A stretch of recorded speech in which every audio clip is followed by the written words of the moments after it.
विष्णु भगवान की जय। माघ मातम 30वां अध्याय। 30वें अध्याय में बताया है प्रेत और पिशाच की मुक्ति की कथा।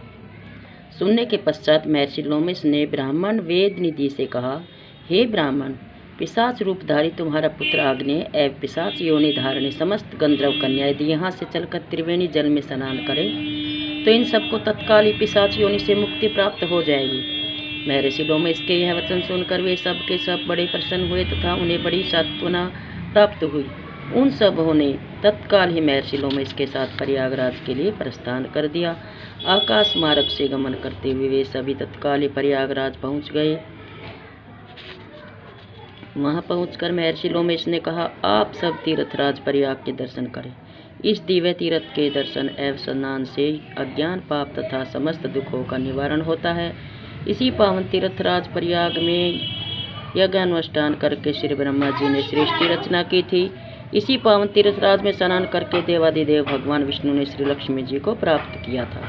गंगा जी की महिमा का वर्णन करते हुए महर्षि लोमेश ने आगे कहा, भगवान शंकर जी के जटाओं से अवतरित भागीरथी गंगा जी समस्त पापों तापों तथा संतानों को हरने वाली है। संतापों को हरने वाली ये समस्त दिव्य भोगों एवं रिद्धियों सिद्धियों को देने वाली है। समस्त दुखों का निवारण कर दीर्घ आयु पुत्र पौत्र आदि धन वैभव और सभी प्रकार के सुख प्रदान करने वाली है।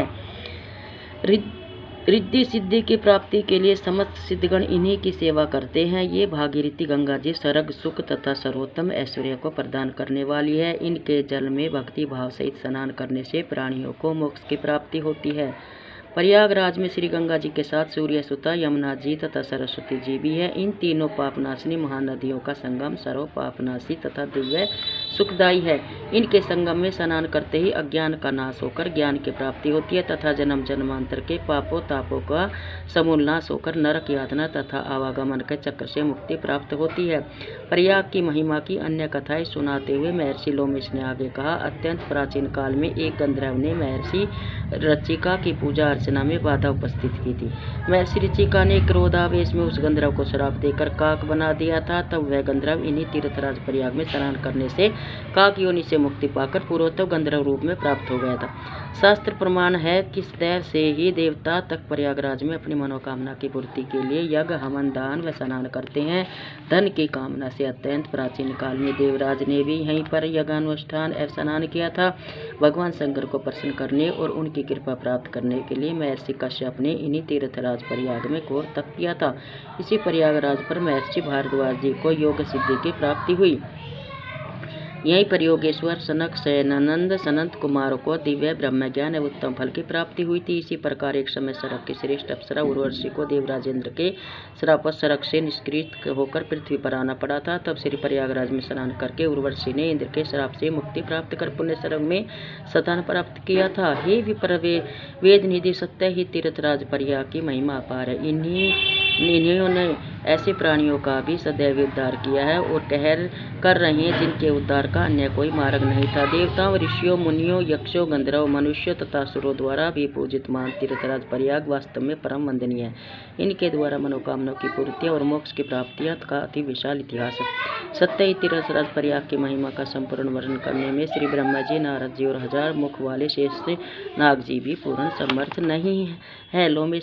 महर्षि लोमेश के आदेश अनुसार ब्राह्मण वेद निधि तथा उनके पुत्र आग्नेय एवं उन 500 गंधर्व कन्याओं ने श्रद्धा भक्ति से स्नान भगवान का ध्यान करते हुए त्रिवेणी के पवित्र संगम जल में स्नान किया। इनका तत्काल ही चमत्कारी प्रभाव हुआ। इन 6 प्राणियों को पिशाच योनि से छुटकारा प्राप्त होकर उनके पूर्व स्वरूप प्राप्त हो गए। इस चमत्कारी दृश्य को देखकर भाव विभोर होकर धर्मात्मा वेद निधि ने श्रद्धा और भक्ति से अपलवित होकर महर्षि लोमेश से निवेदन किया कि हे दया में आप धन्य है, आपकी कृपा से इन 6 प्राणियों का पाप के महासागर से उद्धार हुआ है। हे ऋषि श्रेष्ठ, आप ये समस्त प्राणी आपके शरण है, आप कृपा करें, इनका कर्तव्य भविष्य निर्धारित करें।